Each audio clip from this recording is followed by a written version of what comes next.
Well, now to a story out of Columbia County that is truly incredible. A Harlem man reported missing by his family, and a nurse whose instinct to turn her car around may have just saved his life. I was there for their heartwarming reunion. Take a look.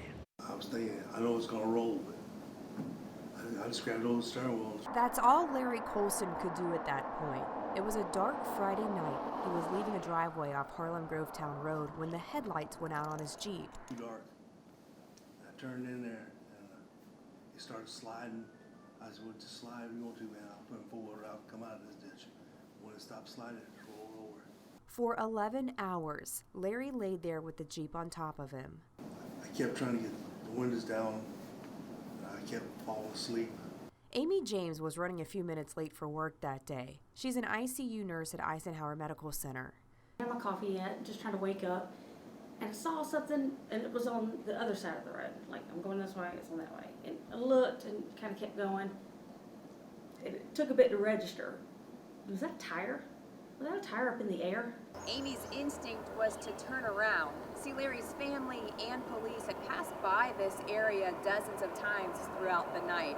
But it was dark, and when Larry landed, he landed tucked away in this corner. And I got closer, and I saw his legs hanging out the car. And it had rained that night a lot, to where I was pulling limbs out of my driveway to get out of my driveway.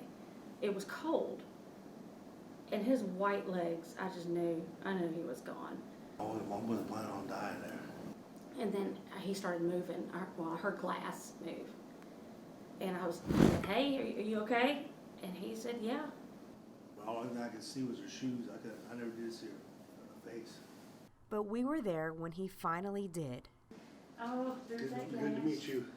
Oh, nice to meet you. Gosh, you look good. The two reuniting just a few days later. Something he's able to do thanks to Amy listening to her gut and turning around. I'm glad she did, because I was definitely tired of laying there. Larry said the worst injury was a sore back. As for his Jeep, he's had it for 40 years, says he's going to fix it back up and get it back out on the road. Well, good for him. We're so glad he's doing much better. And what a nurse. You would love to think that if she is ever available at the That's hospital, who you want. That's who you want, yes.